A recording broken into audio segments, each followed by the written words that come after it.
And the political leader of the main opposition, UWP, says the statement by the Prime Minister on the economy has left more questions than answers. According to Alan Chastanet, saying Lucia is staring bankruptcy in the face. Quoting the Social and Economic Review of 2014, Alan Chastanet said in 2010-2011, the government of St. Lucia had interest payment of $102 million. In 2014-2015, that increased to $144 million.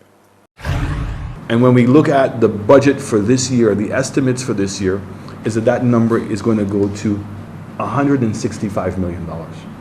It's a $65 million increase, almost a 65% increase in interest payments. But here is where that number becomes even more worrisome. When we go to Appendix 34, and we look at how that debt is broken out, we saw that in 2011, the government had treasury bills of $42 million. Okay? And they had bonds outstanding of $341 million. And you remember the interest payment was $100 million. And in 2011, in the sink fund, we had over $200 million in the sink fund. In 2014, that number of bonds went from $42 million to $303 million. Now here's the worrisome thing. Treasury bills generally are financial instruments that are repaid back, whether it's in 3 months, 6 months, or 1 year, but certainly not much more than 1 year. Whereas bonds tend to be 3 years and plus. So when that amount of money is being borrowed that is short-term money, it is putting the country in a precarious situation.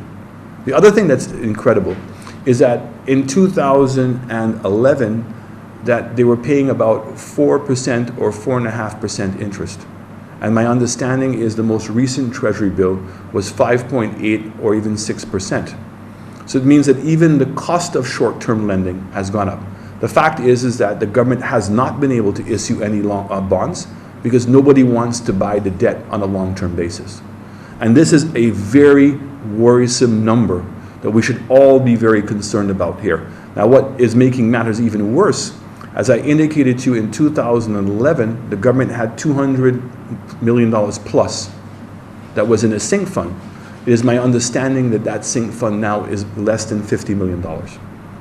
So we are in a very precarious situation financially. Alan Chastanet sees this as a clear indication that the government is financially strapped. This is further evidence by the fact that the government of St. Lucia would try to impose an increase on the learner's permit, that the increase on the driver's license fees, the 20% increase on the service charge at the port of entry. These are all nuisance taxes that have a negative impact on our economy, and for this government to continue to go down that road should tell all of us the story that this government has run out of money. The same way that they've run out of ideas, we are now, I believe, on the verge of a bankruptcy in this country. And the Prime Minister has not in any way in this document been able to show me, or I'm sure anybody else who's watching the economy and the numbers, that that's anything different. So the Prime Minister is also stating that he wants new projects. And he makes mentions of a government building in the south, and he's also talking about the highway. I put it to the Prime Minister. How could he even be considering those things given what it appears to be a financial collapse? You're going to go and build a new building in the south when you can't even fill the financial center. You can't even complete the financial center here. You cannot complete St. Jude's Hospital. You cannot complete the new National Hospital. And you're going to build a building that's going to generate what kind of economic growth? You want to go and spend $150 million on a highway which even the basic person fails to understand how that is going to improve the state of the economy.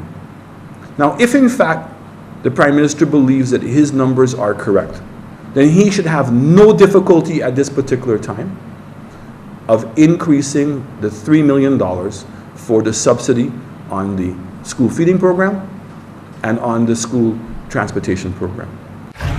Stay with the CTV News. We're coming on back after the break.